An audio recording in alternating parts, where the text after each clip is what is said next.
When my daughter got divorced, my daughter-in-law scoffed. It's no surprise. She could never please a real man. The relatives nodded along. My grandson added, some women are just born to be failures. Then, my 8-year-old granddaughter came up to me and said, Grandma, I recorded something special. She tapped the screen of her tablet, and my daughter-in-law froze. I'm glad you're here. If you're watching this video, give it a like, subscribe to the channel, and tell me in the comments where you're listening to my revenge story from. I want to know how far it's traveled. I sat in the crowded living room, the laughter and chatter sounding like an endless song, but my heart was heavy. There were 3 of us, me, Sarah, and my little niece, Lucy, pushed into a corner of the world, huddled together at the old wooden table at the far end of the room. The curious glances from relatives, the forced smiles from guests, it all felt like invisible needles pricking my skin. My own living room, once filled with laughter on holidays, now felt strange. Everyone was trying to act cheerful, but I knew that behind the greetings were whispers about Sarah, about her broken marriage, about the suffering she'd had to endure. I took Sarah's hand under the table. It was ice cold, her slender fingers clenching mine as if trying to hold on to some fragile hope. Lucy, my little granddaughter, only 8 years old, sat next to her mother, hugging her tablet tightly as if it were her only friend in the room. Suddenly a sharp sound cut through the noise, the clinking of a glass, as crisp as a knife. I looked up and felt my heart sink as I saw Veronica, my daughter-in-law, standing up in the middle of the dining table. In her hand, she held a glass of red wine that shimmered under the chandelier, highlighting the cold smile on her carefully made-up face. Veronica always knew how to command a room, and today was no exception. Come on, everyone. Her voice was high-pitched but confident, like a host about to kick off a big show. Let's raise our glasses to Sarah, such a brave woman. It's no surprise, really. She never knew how to please a real man. The entire room fell silent, an awkward, heavy silence, as if all the air had been sucked out. I felt the blood boil in my veins, but I held back, knowing that if I spoke up now, it would only make things worse. Some relatives close to Veronica, like Aunt Rose and Uncle Javier, nodded in feigned understanding, but I could see the insincerity in their eyes. The others just glanced at each other secretly, not daring to speak, as if they were afraid of being dragged into a war they wanted no part of. I looked at Sarah. Her face was as white as a sheet, her red-rimmed eyes trying to hold back tears, her head bowed over a plate of barely touched food. Her fingers, hidden under the table, were trembling uncontrollably, as if she were desperately clinging to her last ounce of strength.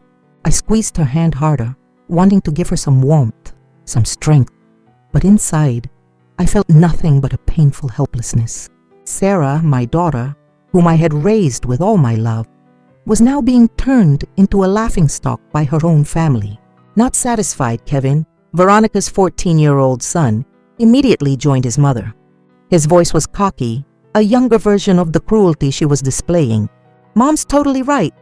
Some women are just born to be failures. They couldn't even hold on to their husband. And now they come crawling back with their tails between their legs to live off everyone else. Kevin's words were like a sharp knife stabbing me straight in the heart. A few cousins sitting nearby snickered, and that cruel sound dug deeper into Sarah's pain. I saw my daughter bite her lip hard, trying to keep the tears from escaping, but her shoulders kept trembling as if her whole body was screaming in silence. Lucy, sitting next to her mom, looked up at me, her eyes shining with a sadness I couldn't bear. She was too young to witness this, too young to understand why they were treating her mother this way. I wanted to stand up, to scream, to defend my daughter, but I knew if I did, Veronica would only get worse. She was always like that, always looking to turn everything into a stage for her cruelty. And just as I'd imagined, Veronica wasn't done yet. She walked over to our table, her heels clacking on the wooden floor, each step a declaration of war. She leaned in, her eyes fixed on Sarah, cold enough to pierce her soul. "I bet you regret it now, don't you?"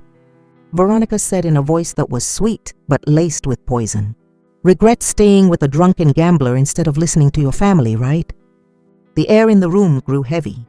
The few sounds of silverware hitting plates stopped completely. All eyes fell on Sarah, but she just lowered her head in silence. The first tears streamed down her cheeks, landing on the table and soaking the white napkin. I felt a tightness in my chest. I wanted to hug my daughter to protect her, but all I could do was hold her hand tightly, telling her with that one gesture that I was there, that I would never leave her.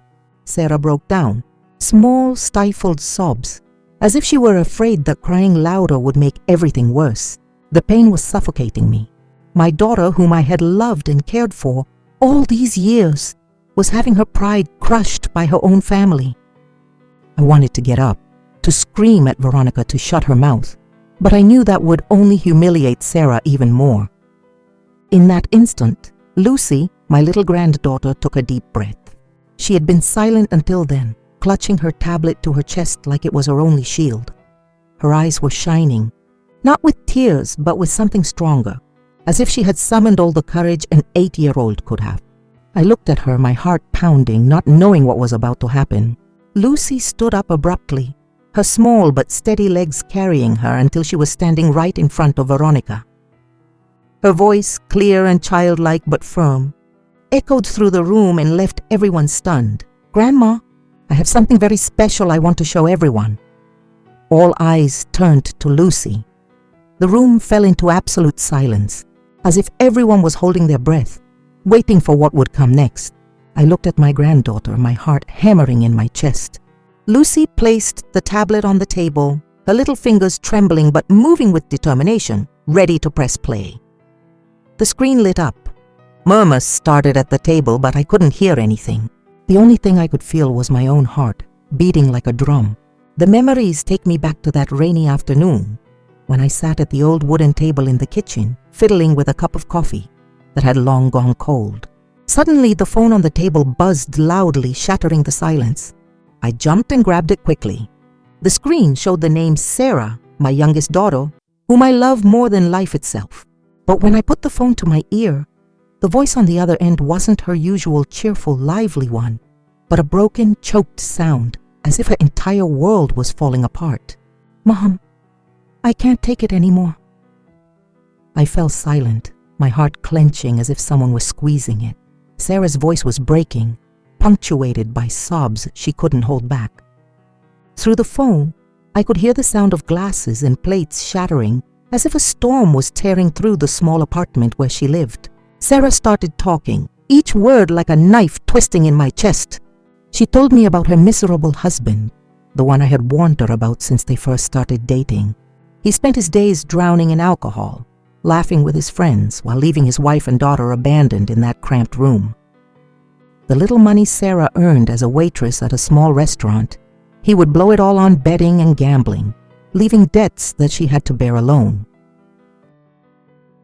And on the nights he came home drunk, he would scream, breaking things like a wild animal, not caring about the terrified look in the eyes of Lucy, his little girl. But what broke me the most was when Sarah told me about that damn night. She had caught him, hand in hand with another woman at the same old bar. "I was right there, Mom," Sarah sobbed, standing there like a fool, watching him hug her, laughing as if he never had a wife or a daughter. "I didn't know what to do, Mom. I just ran home, hugged Lucy, and cried." I heard my granddaughter Lucy's voice in the background, faint but full of panic. "Mommy, I'm scared." That little voice was another dagger straight to my heart. Lucy, my sweet little granddaughter, only 8 years old, was already seeing things no child should ever have to see. I pictured her small face, those big eyes that always sparkled, now surely filled with fear. I wanted to scream, to run over there and pull them both out of that hell, but all I could do was grip the phone tighter, trying to keep my voice calm. "Sarah, listen to me," I said, swallowing the lump in my throat. "Bring Lucy and come home right now. Come stay with me, with your brother. Our home will always be your safe place. You understand?" There was a silence. All I could hear were choked sobs on the other end of the line. Suddenly I heard a door slam so hard it made me flinch, and then my daughter's voice, weak but firm, whispered, "I'm on my way. I can't stay here another second." I hung up the phone, but my hands were still shaking. I got up, walked to the window, and watched the rain fall with a heavy heart. So many memories came flooding back. The days when Sarah was a little girl, running after me in the backyard, laughing her head off, her eyes shining like stars. She had been my pride and joy, a smart, sweet young woman who always knew how to make others smile. But then she fell in love, head over heels for someone who didn't deserve her, ignoring all my advice and her brother Alex's. I tried to stop her, tried to tell her that man would never make her happy. But Sarah just smiled, took my hand and said, "Mom, I think he can change." And now, my daughter was paying for that trust with wounds on her soul that might never heal. That night, when the doorbell rang, I rushed to open it, my heart pounding. It was still raining cold, and there was Sarah stumbling, holding Lucy tightly. They were both soaked, rainwater running down Sarah's pale face. Lucy, small and trembling, pressed herself against her mother, her big eyes looking at me as if pleading for help. All their belongings barely fit into a few old torn plastic bags, containing some clothes and a few personal items. "Sarah, Lucy, come inside, girls," I said, my voice hoarse with emotion. I quickly grabbed a towel to dry my granddaughter, feeling her small body shiver under her thin clothes. Sarah collapsed onto the living room couch, her shoulders shaking with silent sobs. I watched her trying to hold it together, not wanting Lucy to see her weak, but the tears flowed anyway, soaking her blouse. Lucy let go of her mother, ran to me, and wrapped her little arms around my waist. "Grandma, my mommy is really tired," she whispered, her voice innocent but full of worry. I knelt down, hugged her tight, and felt the warmth of her little body like a ray of light in the middle of the storm that was tearing my family apart. "It's okay, my love," I told her, though I wasn't even sure my words were strong enough to ease her pain. "I'm here now. I'm going to take care of you both."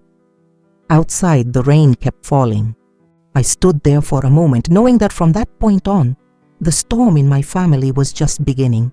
The next morning, Sarah and I fixed up her old room downstairs. I was sweeping the floor while she opened a small suitcase and carefully took out a few worn-out clothes, placing them in an old wooden closet. All her belongings fit into 2 torn plastic bags, a few clothes, some of Lucy's toys, and a picture frame with a photo of the 3 of them in happier times. Seeing my daughter putting her things away, I felt a knot in my heart.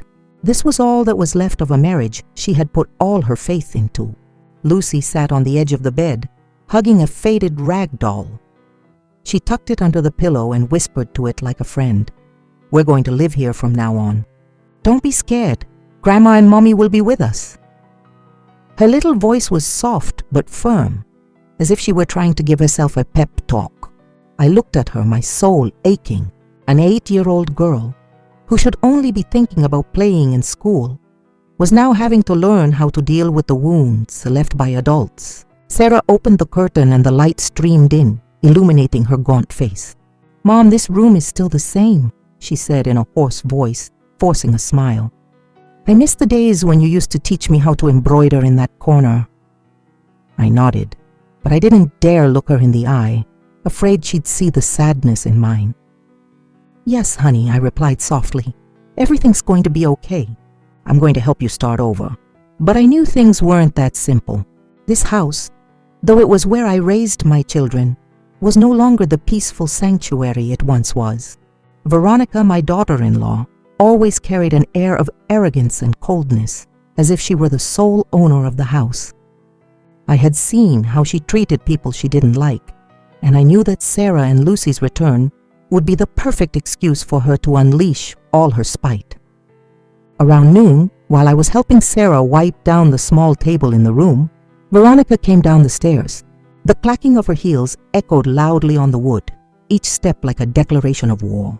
She crossed her arms and leaned against the doorframe, her eyes scanning the room with undisguised contempt. "Oh," she said in a mocking tone, "this place used to be a storage room and now it's a free guest room, is it?" I saw Sarah bite her lip hard, her head down, unable to answer. Her hands gripped the cleaning rag so tightly her knuckles turned white. I wanted to scream, to tell her to shut up, but I knew that would only make Sarah feel more ashamed. I took a deep breath and tried to keep my voice steady. "It's just temporary, Veronica," I said, looking her straight in the eye. "Sarah needs some time to get back on her feet." Veronica shrugged, a cold smile on her face, and turned to leave, but not before firing off a parting shot. "As long as they stay out of my way, it's fine." Her words were like a knife, not just for Sarah, but for me too. I felt my heart bleed. I watched her walk away, holding back the rage that was burning inside me. This was my house, the place I built with my own sweat and tears, and yet I had to watch my daughter be treated like an intruder. That afternoon, as the sunlight began to fade, Lucy was sitting on the old living room couch, carefully coloring in her notebook. She was so focused, her little hands holding the pencil as she drew bright flowers, as if trying to create a different world, one without pain. But then Kevin, Veronica's son, walked in. The boy, only 14, but already possessing his mother's arrogance, stood in front of Lucy. "This is our couch," he said with a harsh voice and a sharp glare. "Who said you could sit here?" Lucy flinched, her big eyes wide with fear. She clutched the notebook to her chest, as if afraid he would snatch that little refuge from her too. Sarah, who was folding clothes in the other room, heard him and rushed out to hug her daughter. "Lucy, come to the room with me," she said, her voice trembling but trying to sound calm. I walked over and spoke firmly to Kevin. "You need to show your aunt and your cousin some respect." But he just snorted contemptuously, his eyes full of defiance. "Everyone says they're just visiting, but they're staying here like they own the place," he shot back, then stomped up to his room, his heavy footsteps making the wood groan, as if he were taking out his anger. I stood there, frozen, feeling helplessness wash over me. Kevin was just a boy, but he had already learned how to hurt others by following his mother's example. I looked at Lucy, who was hiding in Sarah's arms, her eyes shining, though she didn't shed a tear. The strength of that little girl filled me with pride and broke my heart at the same time. That night, dinner felt as heavy as a funeral. I sat at the head of the table, trying to keep the meal peaceful, but every glance, every gesture was loaded with an unbearable tension. Sarah and Lucy were huddled together in the corner, eating in silence, as if they were afraid the slightest noise would draw attention. Veronica, on the other hand, served herself with complete ease, that same cold smile plastered on her face. Suddenly, as if remembering something, she looked up at me with a fake expression. "My husband will be back from his business trip soon," she said, her tone flat but loaded with intent. "Mom, make sure Sarah cleans everything up. This house can't look like a junkyard." Her words were like a direct slap to Sarah's face. I saw my daughter lower her head, her fork frozen mid-air. Lucy took a hand, and her little eyes looked to me for help. I wanted to stand up and scream at Veronica, but I knew it would only humiliate Sarah more. So I just nodded and replied curtly, "I'll tell her." The table was plunged into an icy silence, broken only by the metallic sound of forks and knives against plates. In the days after Sarah and Lucy returned, my house felt like it was shrouded in an invisible fog, thick and suffocating. Every day was an endurance test, as if Veronica and Kevin had made it their mission to turn Sarah and her daughter's lives into an endless torment. Sarah tried to adjust to the rhythm of the house, but I could see the exhaustion etched on her face. She silently did everything: laundry, cleaning the kitchen, sweeping the patio, as if she wanted to prove she wasn't the parasite Veronica accused her of being. But no matter how hard she tried, in Veronica's eyes, she was still just a shadow, someone despicable who didn't deserve respect. I would watch her rushing around from early morning, her thin hands red from the cold water, and my heart would ache. I wanted to tell her to stop, to rest, but every time I opened my mouth, Sarah would shake her head and offer a weak smile. "Mom, I have to do something." I can't stand doing nothing.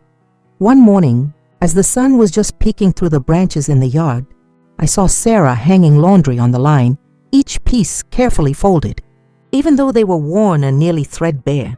Veronica came out with a cup of coffee in her hand, acting like a lady of the house inspecting her servants.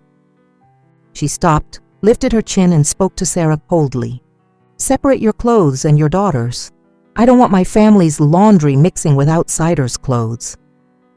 She emphasized outsiders like a knife twisting in Sarah's wound. From the kitchen door, I saw her bite her lip, her hands frozen mid-motion. She didn't answer, just nodded silently, and went to get another basket to separate the laundry. I felt my insides burn. Veronica didn't just want to humiliate her. She wanted to make it clear she had no place in this house. I wanted to go over to say something in her defense, but I knew it would only make Sarah feel more ashamed. I stood there, wringing the dishcloth in my hands, holding back the rage that was boiling in my chest. Lucy, my little granddaughter, wasn't spared from Kevin's hidden attacks either. The boy, only 14, but already with the malice inherited from his mother, always found a way to bother Lucy. One day I saw her sitting in a corner of the yard, carefully arranging her favorite set of colored pencils. But when I came back, the pencil case was gone. Kevin was standing a few feet away, laughing with his friends from the neighborhood. "If anyone needs some colored pencils, check the trash. Some little girl is just throwing her stuff all over the place." Lucy heard him, her big eyes filled with tears, but she didn't cry. She just ran silently to the trash can behind the house and picked up the pencils one by one, her little hands getting dirty as she carefully tried to wipe them clean. Another time, while Lucy was doing her homework at the dining table, Kevin accidentally spilled a glass of soda all over her notebooks. The liquid soaked the pages, blurring the letters she had written so carefully. The boy just shrugged, smirked, and said, "Oh, sorry, I didn't see you sitting there." Lucy said nothing, just lowered her head and silently picked up the soaked pages, her hands trembling. I wanted to scream at Kevin, to teach him a lesson, but from a distance. I saw Sarah's pleading look as if to say, "Mom, let me handle it." Swallowing my rage, I stayed quiet, though my heart was breaking to see my granddaughter endure things she didn't deserve. What caught my attention was that after every humiliation, Lucy wouldn't cry or complain. She would just quietly take out her tablet, sit in a corner, and slide her little fingers across the screen, as if she were recording something. I managed to hear her whisper to herself, her voice low but firm. "Everyone is going to find out." I didn't know what she was doing, but in her eyes, as young as they were, there was a determination I had never seen in an 8-year-old before. My chest tightened with a mix of worry and pride. Lucy was small, but I knew she had a strength that would one day change everything. One weekend night, when some relatives came to visit, the atmosphere in the house grew heavy again. I had been hoping for a warm evening where we could all talk peacefully, but Veronica, as always, turned everything into a stage for her drama. Sitting at the head of the table, serving herself food, she spoke in a tone that was half joking, half serious, but with a cold glare aimed at Sarah. "You see, when a woman chooses the wrong husband, her life is ruined. Sarah is a perfect example. She brought this misery upon herself." My sister-in-law Rose, who was close to Veronica, let out an awkward little laugh, trying to ease the tension. My uncle Javier nodded his head, pretending to agree, though I knew he was just trying to avoid trouble. Sarah was at the corner of the table, her head down, clutching the hem of her blouse so hard her knuckles were white, trying to hide her red-rimmed eyes. I watched her force herself to swallow each bite, as if stopping would mean the tears would escape uncontrollably. My chest felt tight, like someone was squeezing it. I wanted to stand up to defend her, but I knew if I did, Veronica would feel even more powerful. I couldn't take it anymore and slammed my fork down on the table, shouting in a low but firm voice, "That's enough, Veronica! Just eat your food." My voice was trembling, not from fear, but from the rage that had been building for so long. Veronica twisted her lips into a defiant smile, but said nothing more. I thought she had stopped until I saw Kevin, sitting next to Lucy, jab her with his elbow and whisper just loud enough for only her to hear. "You hear that? Your mom's a failure and you're nothing but a burden." Lucy trembled. her small hands gripping the edge of the table. I thought she was going to cry, that she would run off like she had before, but this time she didn't. Instead, she silently pulled her tablet out from under her chair, placed it on her lap, and her fingers moved quickly across the screen. I noticed what my granddaughter was doing, and suddenly my heart clenched. Lucy was up to something I couldn't understand at that moment, but I felt like she was preparing for something much bigger than any of us could imagine. A week after those tense days, Veronica suddenly proposed hosting a family party. I was sitting in the kitchen, a cup of cold coffee in my hand, when she walked in with a smile on her face, both fake and calculating. "Mom, I think we should have a party," she said, her voice sweet but her eyes icy, "to celebrate Alex coming back from his business trip, and also to bring some warmth back to the family. After all, we're still thriving. We're not going to let Sarah's situation ruin our joy, are we?" I was surprised not by the idea of a party, but by the way Veronica said the name Sarah, as if my daughter's name was a stain that needed to be erased. At 67, I had learned to read people, and I knew Veronica didn't just want to throw a party. She was setting a stage where she could continue to trample on Sarah's dignity in front of everyone. I just nodded and gave a short reply, "Whatever you want." But inside, I felt a storm brewing. Veronica immediately started making preparations. She made phone calls all over, inviting even distant relatives who rarely visited. I happened to overhear her conversation with Kevin in the living room when she whispered mockingly, "Let's see how long they last in this performance."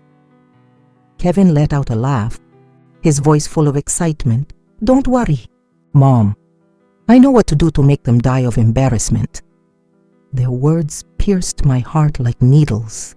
I stood quietly behind the door, my hands clenched so tight they hurt, but I knew it wasn't the time to confront them yet. I had to protect Sarah and Lucy, and that meant staying calm. The morning of the party, I got up early, trying to get everything in the house in order. Sarah, as usual, wanted to help in the kitchen, but Veronica waved her away with a dismissive gesture and a fake tone. "Go rest, Sarah. If the guests see you, they'll think I'm making you work too hard. It's better if you just sit in a corner." Her words sounded kind, but I saw her intention clearly, to turn Sarah into a pitiful decoration, someone adrift that everyone could whisper about. Sarah just lowered her head, nodded silently, and went back to her room, taking Lucy by the hand. I looked at my daughter and the pain shot through my soul. Sarah had been such a radiant young woman, with a smile that could light up the whole house. Now, she was just a shadow of her former self, her face gaunt and her fragile shoulders carrying the weight of the world. I wanted to hug her, to tell her that her mother would always be there. But I knew those words of comfort could no longer ease the pain she carried inside. Lucy, my little granddaughter, was running around helping me set the table, carefully placing each white napkin. Despite being only 8, she had already learned to do everything gently, as if she were afraid the slightest noise would attract someone's attention. I stroked her soft hair and smiled. "You've been such a good helper, Lucy." She looked up, her big eyes shining. "Grandma, my mommy won't be sad anymore tonight, right?" A lump formed in my throat. I didn't know what to say, so I just nodded slightly, hoping my words weren't an empty promise. But then Kevin appeared. The boy walked past me and forcefully shoved the stack of porcelain plates I had just placed on the table. The sound of shattering echoed through the room, and white shards scattered across the floor. Lucy flinched, clutching the napkins tightly, her face pale. Kevin immediately turned, pointed at her, and said mockingly, "Look at that, so clumsy and still trying to help around the house. How useless." I didn't even have a chance to say anything before Veronica chimed in with a cold voice.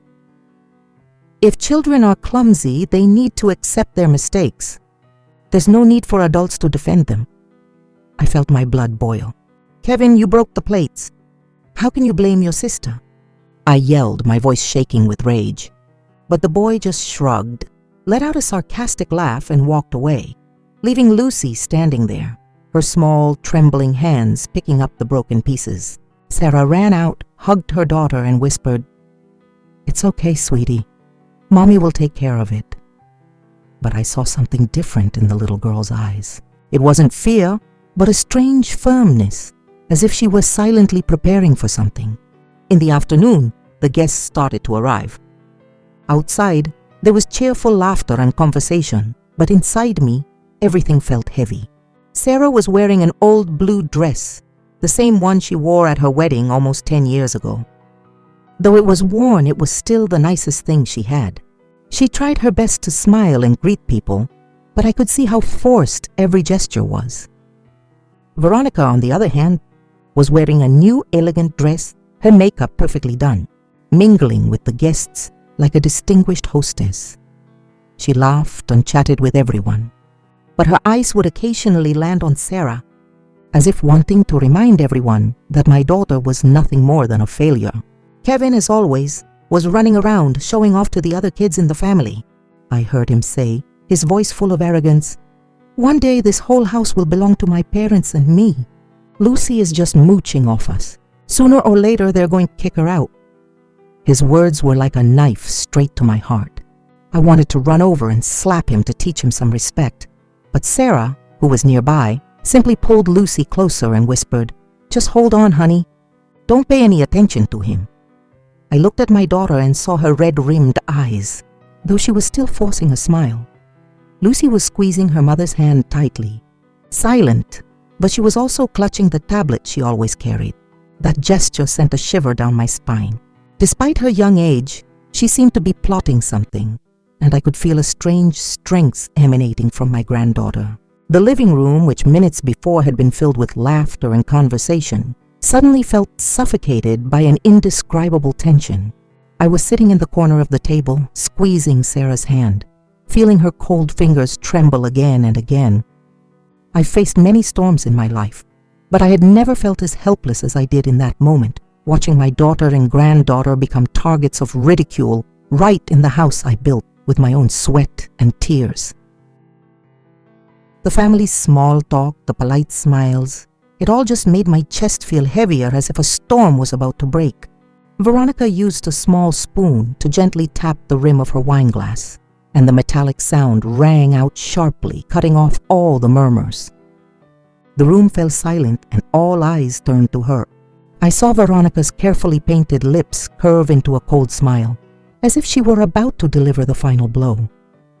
"Tonight," she began, her voice shrill but confident, "let's toast to a very expensive marriage lesson. It's a shame that Sarah, my dear sister-in-law, is the star of this lesson in failure. Now she comes back empty-handed and carrying some extra baggage. On top of it all."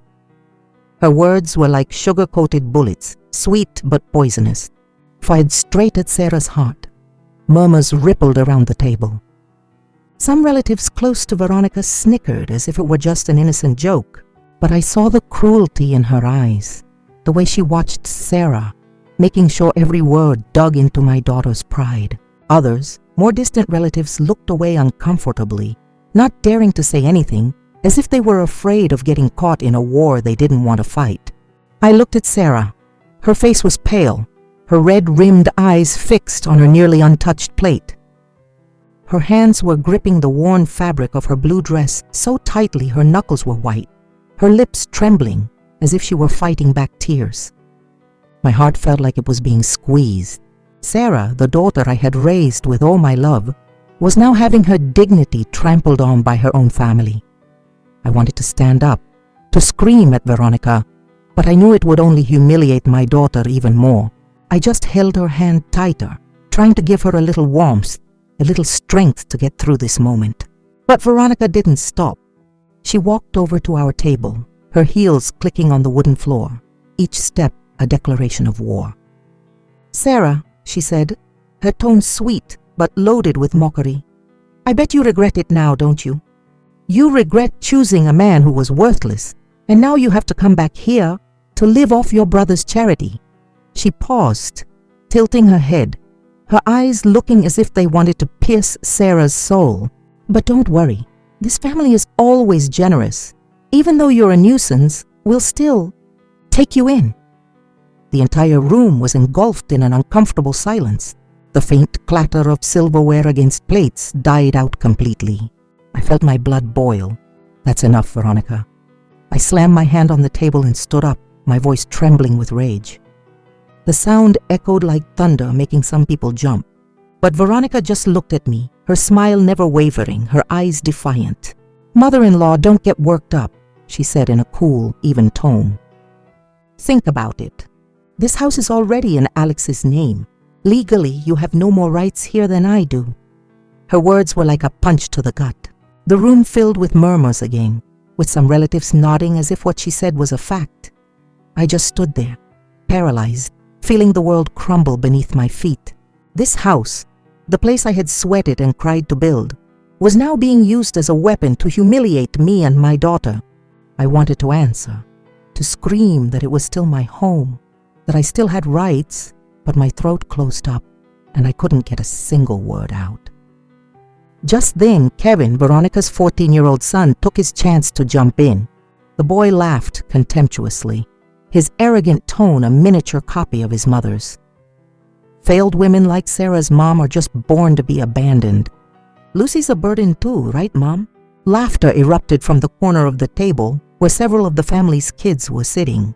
That cruel sound digging like knives into Sarah and Lucy's pain. I saw Sarah bow her head, tears falling silently onto the table, soaking the white napkin. I wanted to scream to protect my daughter and granddaughter, but before I could do anything, Lucy, my little granddaughter, suddenly shot to her feet. Her eyes were full of tears, but her voice was clear and firm, ringing out in the silent room. "Grandma, I have something very special I want to show everyone." The whole room froze. "Record what?" A relative muttered curiously. I stood there motionless, staring at my granddaughter, my heart racing in my chest. Lucy, only 8 years old, was standing there, small but determined, like a warrior about to go into battle. She took the tablet out of her pocket and walked to the center of the room, the light from the screen illuminating her sweet but resolute little face. Veronica, with that fake smile still plastered on her face, tilted her head and said mockingly, "Oh, it's just a kid thing. Probably some silly little game." But I saw her grip her wine glass, her fingers white from the pressure, and a flicker of worry she tried to hide flashed in her eyes. I went over to Lucy, put my hand on her shoulder and whispered, "Are you sure, Lucy?" She looked up at me, her eyes shining with a firmness I had never seen in an 8-year-old before. She nodded forcefully without a hint of doubt, as if she had been waiting for this moment for a long time. I took a deep breath, trying to calm the wave of nerves rising in my chest. Lucy connected the tablet to the television, and the large screen lit up, drawing everyone's attention. The first video appeared, the image a bit blurry but the sound crystal clear, sharp as a knife. Veronica's shrill, harsh voice boomed through the room, cutting through the air. "That brat Sarah is nothing but a parasite. Having her here just makes this house dirtier." The entire table froze. The uncomfortable murmurs died instantly, replaced by looks of shock and confusion. Aunt Rose, who always agreed with everything Veronica said, clapped a hand over her mouth, her eyes wide. Uncle Javier, sitting in the corner, stopped mid-sip, his glass trembling in his hand. I looked at Sarah and saw her clutching my sleeve, tears streaming down her cheeks, but her eyes were no longer fixed on the floor. Instead, I saw a faint glimmer, as if she was slowly regaining a bit of her strength. The next video came on, this time showing Kevin in the backyard, bragging to his friends. The boy's voice was arrogant and cruel. "This house is going to be all mine sooner or later, and that Lucy girl is a nobody." His friends' laughter erupted in the video, like sharp daggers stabbing at my heart. I saw Sarah break down in sobs, her shoulders shaking. But she still held on to me tightly, as if looking for support to keep from collapsing. Lucy, standing in front of the screen, didn't turn to look at her mother, but I could see her small shoulders shuddering, as if she were trying to contain her own emotions. Uncle Javier slammed his hand on the table, his face darkening as his deep voice, filled with fury, thundered, "What a disgrace! A boy saying things like that." Aunt Rose muttered sarcastically to the people next to her, "I told you so." A daughter-in-law like Veronica only knows how to put others down to make herself feel big.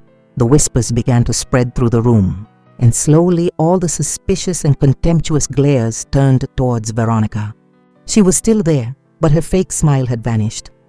In its place was a pale face and hands gripping her wine glass so tightly I thought it might shatter. The video continued relentless. This time, it showed Veronica in the living room, talking on the phone with a friend. Her voice was cold, calculating, "That old woman doesn't have much left to give. The important thing is to make sure we get this house." Those words exploded like a bomb in the room. Everyone turned to look at me, their eyes filled with indignation and sympathy. I stood there, paralyzed, feeling as if the floor was spinning beneath my feet. Veronica, the daughter-in-law I had trusted, whom I had come to love like a daughter, had been plotting to take everything I had built in my life. Veronica's face was now as white as a sheet. She jumped up and ran towards the television to turn it off, but Lucy was faster. The little girl stood in front of the screen, small but firm, and her clear voice rang out, "It's not over yet." The girl's courage left everyone stunned. I looked at her and felt a painful pride swell inside me. She, at only 8 years old, was doing what even I, as a mother and grandmother, hadn't dared to do. The final, most devastating video appeared on the screen. It showed Veronica in the bedroom, whispering to Kevin, "Do whatever you can to make her uncomfortable. Make those two feel so ashamed that they'll leave on their own." Her voice was cold, calculating, like someone drawing up a perfect plan to drive Sarah and Lucy out of the house. Kevin nodded with a malicious grin. "Don't worry, Mom. I know what to do." The entire room erupted in outraged murmurs. Some relatives stood up, pointing at Veronica with looks of contempt. "That woman has no conscience," shouted a distant aunt. "How could she treat her own sister-in-law like that?" I turned to Sarah and saw her hugging Lucy tightly, her whole body trembling but not from fear. There was a spark in her eyes, a release that had been bottled up for a long time. Lucy, standing in front of the screen, held her head high with pride, a bright strength shining in her gaze. The little girl, though fragile, had done what none of us had dared to do, expose the truth. The video ended. A deathly silence fell over the room. You couldn't hear the clink of a fork or even a whisper. Everything seemed frozen, leaving only the sound of everyone's heavy breathing. Then crash! Veronica dropped the wine glass she was holding. The glass shattered on the floor, the sound like a final declaration of the end of her charade. Her face was pale like a corpse, her wild eyes searching for an escape, but there was none. At that most tense moment, while the family's indignant whispers still echoed, the front door swung open.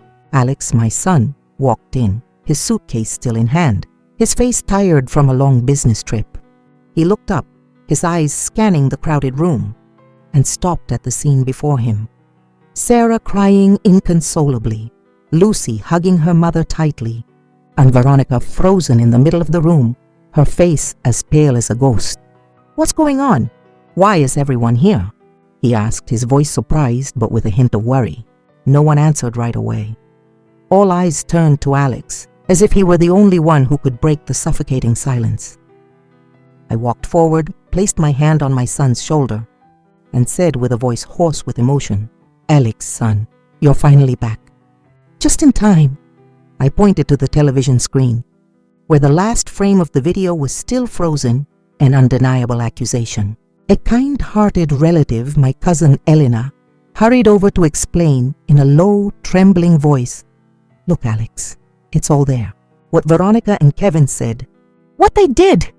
She pointed to the television where Lucy's video had just ended, leaving the entire room in a state of shock.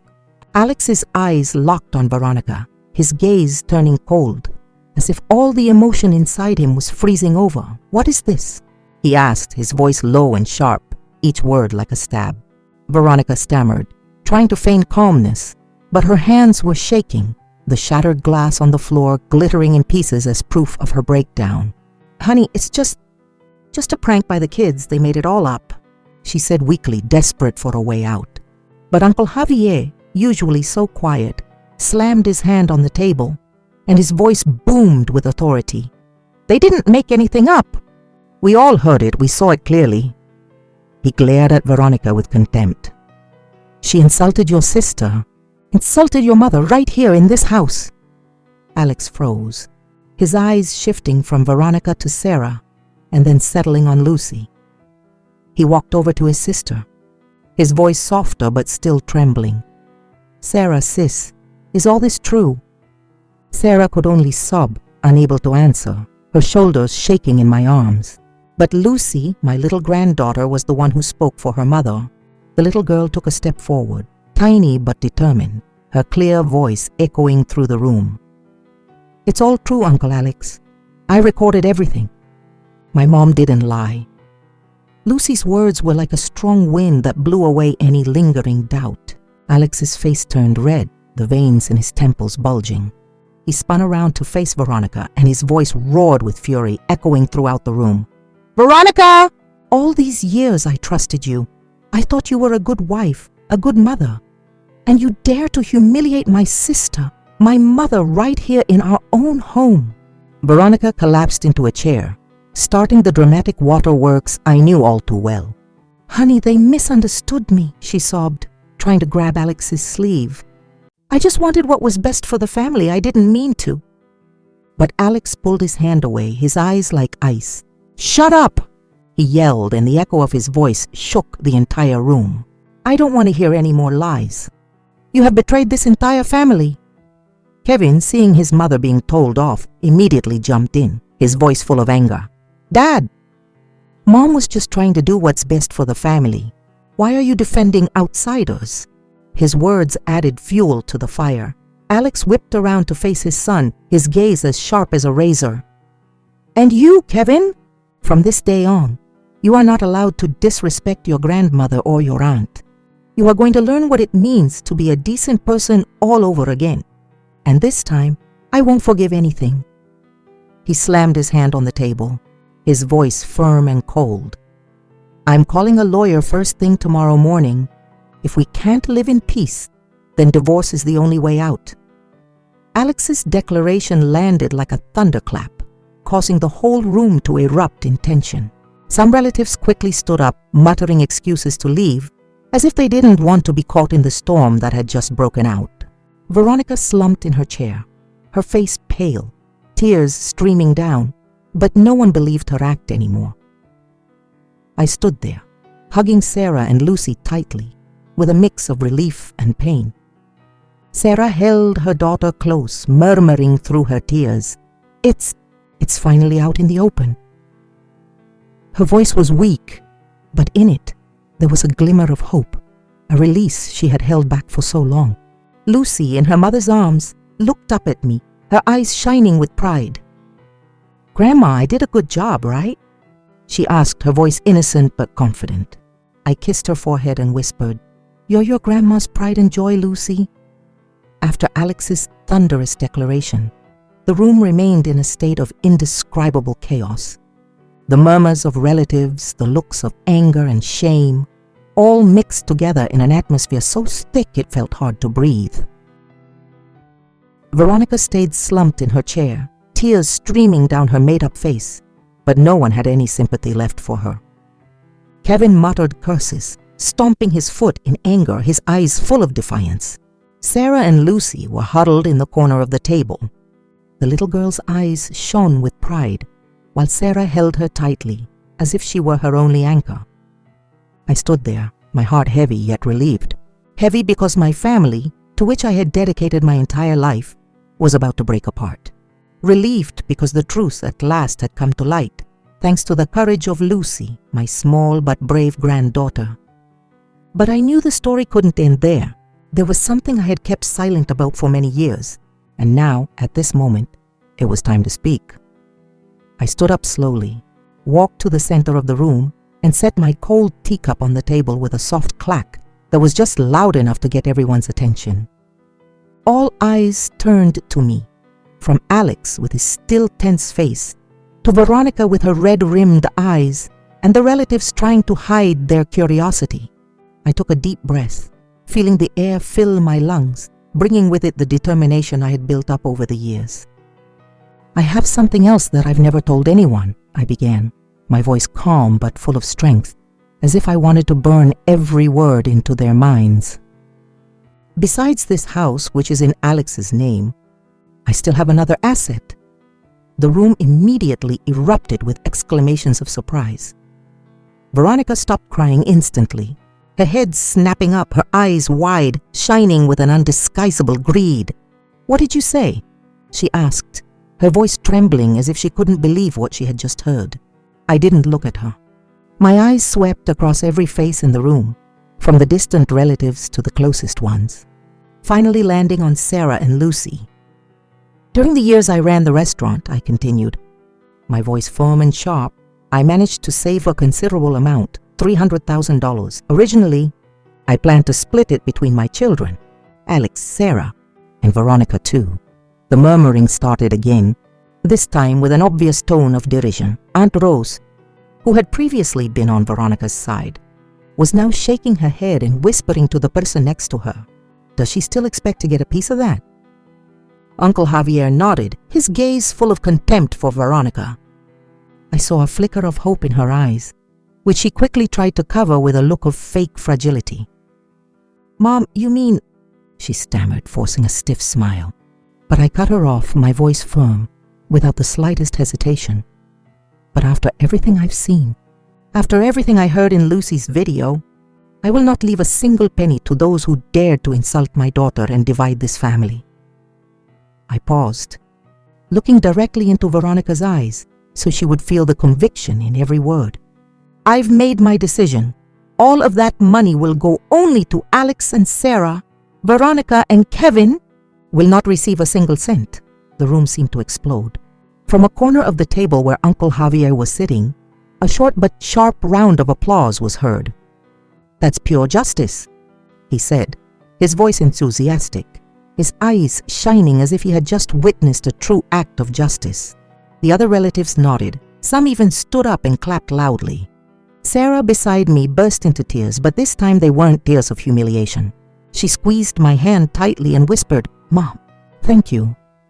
Lucy, my little granddaughter, looked up at me, her eyes beaming with pride. "You're amazing, Grandma," she said, her childish voice filled with emotion. Veronica collapsed back into her chair, her face pale, as if all the life had been drained from her. She opened her mouth, trying to say something, but no sound came out. Kevin, standing next to his mother, suddenly yelled, full of rage, "That's not fair!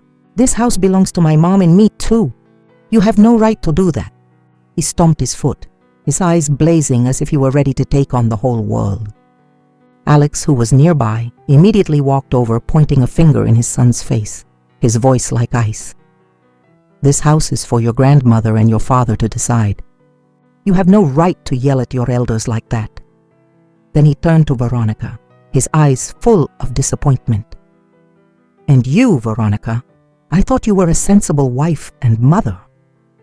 But you've turned this family into a joke. I will not forgive you for what you've done." Veronica broke down crying, but this time it wasn't her usual theatrical performance. She covered her face, her shoulders shaking, but no one in the room felt any pity for her. I looked at her, a mix of anger and sadness in my chest. Veronica had been my daughter-in-law, the person I once trusted to make Alex happy. But now, she was nothing more than a shadow of greed and cruelty. I turned to Sarah and saw her hugging Lucy tightly, tears streaming down her face, though a faint smile was beginning to appear on her lips. "Mom," she whispered, "I thought I was always going to be a burden. But now, I feel like I can start over." Sarah's words were like a cool breeze, soothing the wounds she had carried for all those days. Lucy, sitting on her mother's lap, looked up at me with shining eyes. "Grandma, now Mommy won't be sad anymore, right?"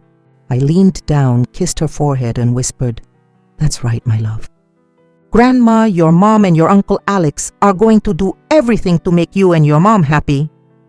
The little girl smiled, a smile as bright as the dawn, and I knew that even though there were still many challenges ahead, our family had found a spark of hope. When the guests had left, the room fell silent, with only the sighs of those of us who remained. Alex sat down beside me, took my hand, his voice deep but firm. "Mom, forgive me for letting things get this far. From now on, I won't let anyone hurt you or Sarah ever again." I nodded, feeling a warmth spread through me. Alex, my son, had matured more than I realized, and I knew he would do whatever it took to protect his family. In the days following that storm of truth, my house began to regain the peace I thought was lost forever. Weeks after that fateful party, Alex and Veronica's divorce was finalized. Veronica left and never showed her face to us again. I heard she moved to another city, taking her ambitions with her, ambitions that no longer had a place in this family. Kevin, my rebellious grandson, was raised strictly by Alex and me. Slowly, he began to change. The hurtful words and arrogant glares disappeared. I saw him start to apologize, to help Lucy with small things, even if it was just picking up a pencil for her or sharing a piece of candy. Although the change was slow, I knew that deep down, Kevin was still a child, and I trusted that time would heal the wounds he had caused. At 67, I thought I didn't have the strength to start over, but seeing Sarah and Lucy gave me new energy. I decided to dedicate my time to helping Sarah get back on her feet, not just because she was my daughter, but because I wanted her to understand that life always offers a chance to begin again. I started teaching Sarah about business, about managing money, everything I had learned from my years of running a restaurant. At first, she was clumsy and it made me laugh. One time, Sarah gave a customer the wrong change and blushed with embarrassment. Another time, she messed up the books and we had to stay up until midnight fixing them. And I'll never forget the first batch of bread when Sarah forgot to set the oven timer and the whole kitchen filled with smoke. She just stared at the burnt loaves, her eyes welling up with tears. "Mom, I really am a disaster." I walked over to her, put my hand on her shoulder and smiled gently. "It's okay, Sarah. When you make a mistake, you fix it. You have to learn in any job. I burned a dozen batches of bread myself before I could open my restaurant." Sarah looked up at me, her eyes shining with a small spark of hope. In that moment, I knew she was ready to move forward. On the opening day of the little bakery, Sarah and I were in the kitchen from early in the morning, the aroma of butter and vanilla filling the air. Lucy, my little granddaughter, ran back and forth, helping to wipe down tables and carefully hanging up a little sign she had drawn herself. Lucy's Bakery. The name was Sarah's idea, to honor her daughter, the little girl who brought light to our whole family in the darkest of times. Neighbors and friends came in droves to support us, and laughter and conversation filled the shop's entrance. Sarah, in her white apron, would blush with joy every time a customer praised the taste of her pastries. Lucy, as proud as a little owner, would go up to each person with her clear voice. "My mommy made these pastries. They're delicious. Try one. We have chocolate too." I stood behind the register, silently watching Sarah wrap the pastries with care. Her eyes lit up with a happiness I hadn't seen in a long time. Every carefully packaged pastry, every smile she gave a customer was like a confirmation that she was finding her own way again. I looked at Lucy, who was taking a small cookie and placing it in the hand of a neighborhood kid, then smiling back at me. In that instant, my heart warmed, as if all the pain of the past days was slowly melting away. Alex, after the divorce, became calmer. He spent more time with the family. There were no more endless business trips or late nights at the office. In the afternoons, he would often help me in the backyard garden, where the flower beds I had planted when I was young were beginning to bloom again. He would water each plant carefully while telling me stories from the office, his voice soft but full of life. One evening, as the four of us sat around a simple dinner, Alex looked at Sarah and said, "Sis, I'm proud of you. You're stronger than I thought." Sarah smiled, the first genuine smile I had seen from her after so many months of darkness. "Thanks," she whispered, her eyes shining with tears. At a company event, Alex happened to meet Maria, a sweet and mature accountant. They started talking and slowly discovered they had a lot in common in their everyday stories. Maria started visiting the bakery, bringing with her a joy and warmth I noticed from the first time I met her. She would sit with me, talk about her own difficult times, and I realized she wasn't just a smart woman, but also had a sincere heart. Lucy especially adored her. She would often pull her over to a table to show her drawings. "Miss Maria, do you think this cake I drew looks real?" Lucy would ask excitedly. Maria would smile, stroke her hair, and reply, "Of course, Lucy. You're a very talented artist." One sunny afternoon, I sat behind the counter, silently observing the scene before me. Sarah was busy wrapping bread for customers, a radiant smile on her face. Alex, standing in the doorway of the shop, smiled sweetly as he listened to Maria tell a story, his eyes shining with a peace I hadn't seen in him since his divorce. Lucy, sitting in a corner, was coloring diligently, humming a children's song. Kevin, though still a bit shy, had also shown up to help clear some tables, and the arrogance was gone from his eyes. I let out a soft sigh of relief, as if a great weight had finally been lifted from my heart. I thought about the days we had left behind, about the wounds our family had to endure. I remembered the desperate look in Sarah's eyes when she called me for help, the times Lucy silently put up with Kevin's abuse, and that moment when Alex announced his divorce from Veronica. But now, looking at the scene before me, I knew we had survived the storm. We didn't just get through it. We found a new life, a place where love and unity conquered all the pain. I got up and walked out of the shop, where the golden afternoon light bathed the entire neighborhood. Sarah looked at me and smiled. "Mom, we sold a lot of bread today. I think I'll try making a strawberry one next week." I nodded with pride. "That's wonderful, honey. I knew you could do it." Lucy ran over to me, hugging my legs, her clear voice chirping, "Grandma, our bakery is the best, isn't it?" I laughed loudly, stroking her head. "It sure is, Lucy, and you're the best little owner of them all." On a warm afternoon, we all sat together in the small bakery. Lucy's cheerful laughter mixed with Sarah's soft voice and Alex's deep tone. The afternoon sun streamed through the window, bathing us in a golden glow, as if blessing us with a new beginning. I closed my eyes and whispered to myself, "After the storm, this family has finally found peace, and from now on, I don't have to worry about my children anymore." After everything we went through, I realized something. In a family, silence in the face of cruelty only makes it stronger. If it hadn't been for Lucy's courage, the truth would have remained buried, and the cruel would have kept trampling on others. You have to stand up and defend what is right, whether you're old or young, because justice is sometimes born from the hearts that seem the most fragile and, most importantly, love and unity are the greatest strengths that help a family overcome storms. Keep faith and start anew. The story you've just heard has had names and places changed to protect the identities of the people involved. We don't tell this to judge, but in the hope that someone will listen and stop to reflect. How many mothers are suffering in silence inside their own homes? I really wonder, if you were in my shoes, what would you do? Would you choose to stay silent to keep the peace? Or would you dare to face it all to get your voice back?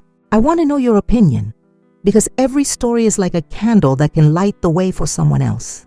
God always blesses, and I'm convinced that courage leads us to better days. Meanwhile, on the end screen, I'm leaving you 2 of the channel's most beloved stories. I'm sure they will surprise you.